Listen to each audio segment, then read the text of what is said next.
Yo, good morning, guys. What's going on, you crazy SOBs? A little bit of shopping today. I already did some shopping this morning, guys. Already. I'm probably going to do more this afternoon, guys. I just can't help it. I can't help it when it's like this. I got to take advantage of the situation. Let's dive in. Let's see what we got going on today. So, JASMY down 14.6% on the day, 4.6% on the week, and 28.1% on the year. But we're on the month, but we're up 416% on the year. We're down 2 spots in rank to 74. $1.29 billion market cap. Volume's down a bit, 148.75 million. Going over to XCN, down 18.4% on the day, 30.8% on the week, but we're up 99.7% on the month and 2,014% on the year. Down 5 spots in rank to 91, $884.72 million market cap. And volume 206.44 million. Let's look at Swift. Swift's still trying to climb, guys. Despite the market resistance, Swift still trying to make moves. Up 6.5% on the day, 126% on the week, 469% on the month, and 2,367% on the year. We're up 20 spots in rank to 150. $412.12 million market cap and 189.99 million in volume. Not too bad, guys. Not too bad. Let's look at some charts, though, right? We got to look at some charts. What's happening? What is happening right now, guys? Well, JASMY coming back down to retest the 200-day SMA because of Bitcoin and Ethereum crashing the way that they are. And we're going to get into why Bitcoin is likely crashing when we get to the Bitcoin chart. So for now, all we can tell you is that these altcoins are being dragged down by Bitcoin and Ethereum. Yeah, we know Ethereum failed the breakout yesterday. So hopefully JASMY can catch support here at the 200-day SMA. That would be fantastic. But, I mean, at this point in time, does it really make a difference whether it falls back down here to around 2 cents 3 or stays where it is at 2 cents 6? Not really, right? Not really. The only difference is the further down you go, the better the DCA opportunity, I suppose, right? And, of course, XCN, right? Onyx coin. What happened here? Well, we fell outside of the bull pennant. We seem to be right around this area here, close to a support level, maybe a support level. We wicked down here twice. But anyway, we have fallen outside of this bull pennant. And I told you guys we could likely come down to this level here, if you recall, down to 2 cents 3.8 area. Before wicking back up. What matters is where we close these candles, not where we wick down to, right? So we'll have to keep an eye on it, guys. Going over to Swift coin. Swift just continues to want to try to climb up, right? We're sitting here at 4 cents 165. I think there's a possibility we could turn this candle green today. Now, I don't know how long it's going to sustain that or how long it's going to maintain a green candle, but we could see a little bit of pumpage a little bit later today. It seems to want to try, but I really don't see it succeeding very well, to be honest with you. A little push here and there is fine, but what I would like to see is this daily candle close above this line, though, above this 4 cent level. That's what I would love to see. So that is what I'll be watching for on Swift. And the big Kubasa, Bitcoin. What's going on with Bitcoin?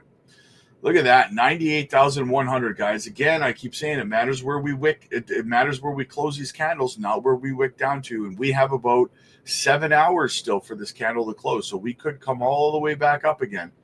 But we'll see how far down we go. I told you guys, I think yesterday or the day before, we could come all the way down on a wick and touch the 100-day SMA here, this purple line, which is sitting at 93,622. We could wick down to test that.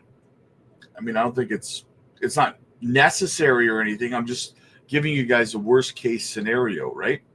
But I think we could come down and test 95 anyways, around 95K, close to this area. So keep an eye out for it, guys. Keep an eye out for it. And the reason for this, guys, everyone's just like, what's going on with the market?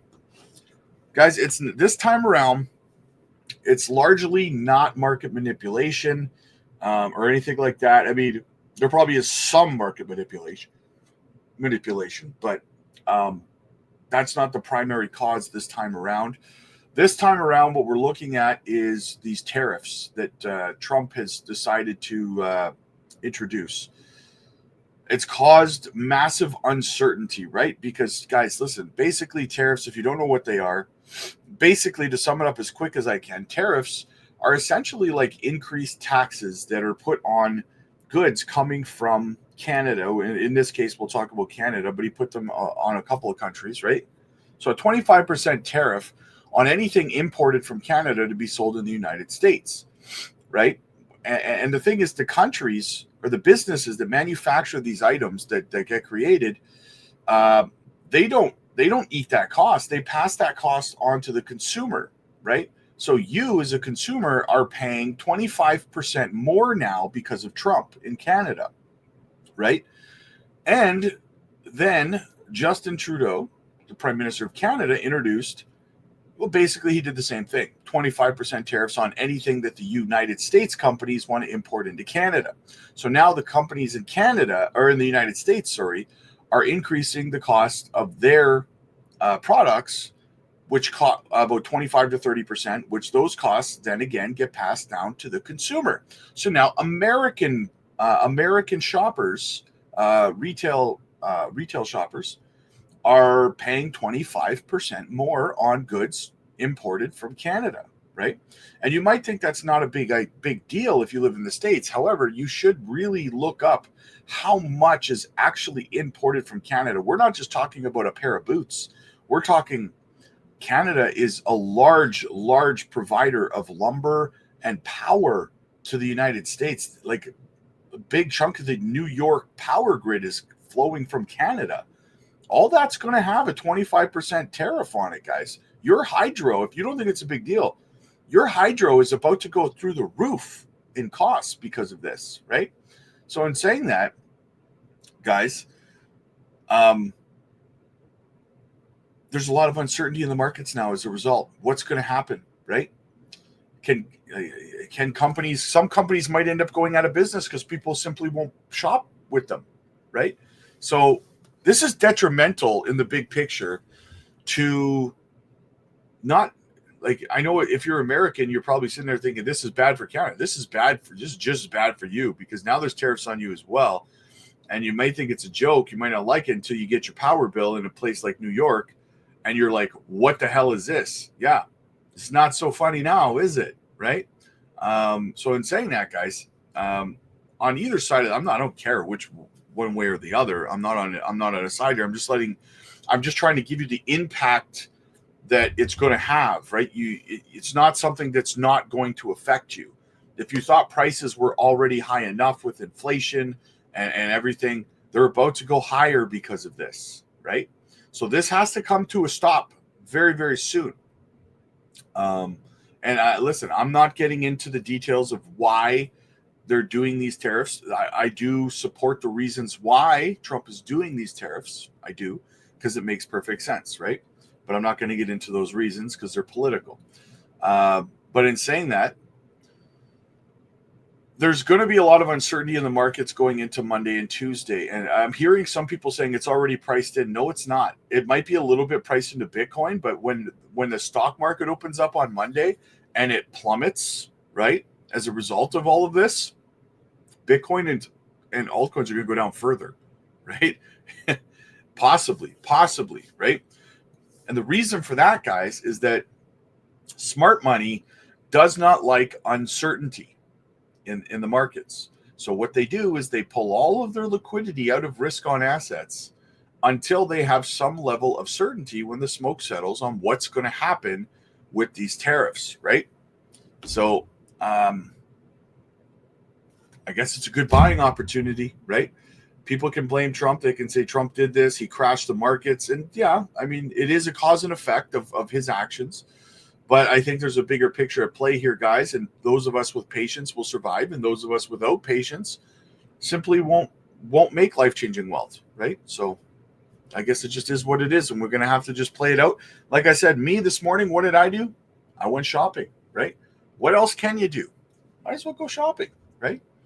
So that was my call there, guys. Anyways, let's move on to some other stuff. We got a video here from a friend of the channel, Neo Extrix. Make sure you give him a follow over on X. It says Japan has a clear and precise vision of the path forward. JASMY stands at the forefront as the number one Japanese project in blockchain, IoT, and much more. No matter what zone they place us in, JASMY's technology will endure until it reaches its ultimate goal and far beyond. Check it out. The entire world is aging. Japan considers this trend to be an opportunity and is aiming to realize an inclusive society in which everyone can reap the benefits of technology and lead active lives. Progress is being made throughout Japan in over 200 smart city projects. The strategic goal of Society 5.0 is to build data-driven, human-centric next-generation society. This will involve achieving both economic growth and a sustainable society. However, a smart city in Japan will not only mean the use of smart technologies. Under Society 5.0, the sharing of a vision through public-private academia collaboration will be the key to Japan's smart city projects. Furthermore, citizens' opinions will be reflected in the ideas, creating regional communities that are truly citizen-centric. And now, initiatives are underway to establish a platform for mobility as a service to prop up the transportation of regional society. Moreover, public on-the-road trials with AI autonomous driving are being carried out. So, what is the future that Society 5.0 will aim for?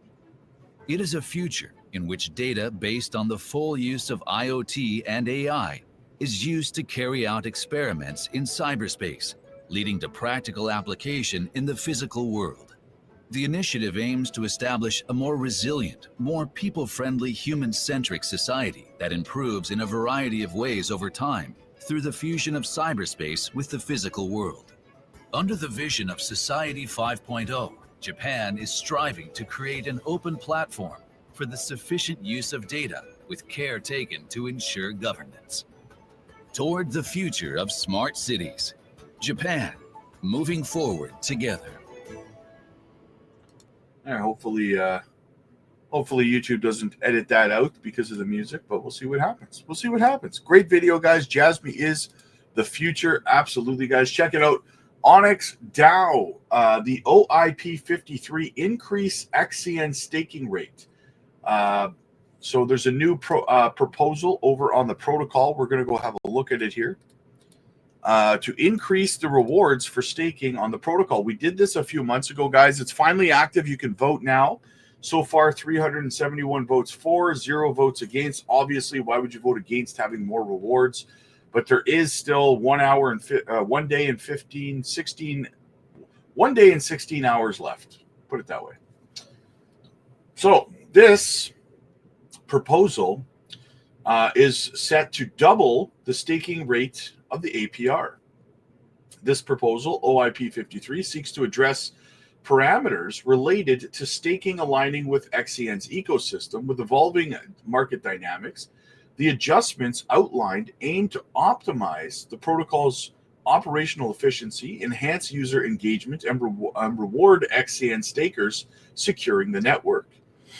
So the primary component of this OIP involves reinstating the XCN staking rate to a floating range of approximately 25 to 30%, with an additional approximately 50% promotional boost. The current percentage in the staking rate is attributed to an increased volume and demand of XCN being staked as more users actively participate in securing the protocol. With the increase of about 500% in the month-to-month stakers, that's crazy. 500% increase month-to-month of stakers. That's how big our community has grown, how fast. Guys, we've been holding this project and staking it for over a year. Over a year, when there was like nobody doing it. It was crazy. By restoring the rate to its previous levels and adding the promotional boost, this measure seeks to balance incentivization with sustainability, ensuring the long-term participants continue to be rewarded while maintaining robust protocol security. This increase will double the current emissions of stakers to approximately 4.22 million XCN per day, which is within the fixed monthly budget allocation. So there you go, guys. In doubling the amounts of rewards staked on the protocol, I would take that. I'll buy that for $1. Let's go, guys. If you want to participate in the vote, your Ethereum gas fee will be reimbursed to you the first weekend, I believe, of next month. So it is essentially free to vote. So I would definitely encourage you to do so. Have your voice heard. That's the point of having a protocol. And yeah, so there you go, guys. Big news out of Onyx Coin, more rewards. And then also, again, on Monday, tomorrow, we get the new white paper. We'll be breaking that down and so much more, guys. So definitely have a look at it, guys. And listen, again, guys, absolutely enormous explosion this weekend over on the Patreon. It's been insane. We had to increase the amount of groups. We increased the length of our live streams over on the Patreon, guys. You're going to want to get in on these live streams, guys. They're group video calls. You can't miss them. Nobody's doing this kind of thing. No other Discord, no other Patreon is offering this level of access to the community. It's an absolutely phenomenal time. And we're looking at 3 gems right now, guys, that are going to move very similar to how Onyx Coin has been moving, right? If you want to get in early on these plays before they pump 2,000-3,000%, you got to get into them early. You don't want to start looking at them when everybody else is talking about them and stuff like that. We were buying Onyx Coin and Swift and all these other projects over a year ago. In March of last year, we were buying and accumulating these projects, guys, right? That's what you have to do. You got to get in early on them, spend some time DCAing, accumulating. Obviously, you know, it's not financial advice, guys. We're here helping people. And we've had over 25 people now over on the Patreon announce on the Patreon that they have now officially hit 7-figure portfolios because of the calls that we've been making over there, guys. This is not a joke. This is not a game. We're here to make 7-figure portfolios. That should be the goal. That should be the floor, the expectation for every single person who has a portfolio. So check it out, guys. Get in early on these gems while we're still talking about them. And I'm also looking at dropping another one next week. So you don't want to miss out on this, guys. So check it out. And you can join our live streams over there every single evening. And on top of that, guys, you can also book one-on-one coaching AMAs with me personally. So check that out, guys. Get in early on these gems. Join the live streams over on the Patreon. Get the help that you need by all of the veterans that we have over there. And schedule your one-on-one coaching AMAs with me personally. Click like if you like this video. Click subscribe if you really liked it. I'll see you guys in the next one.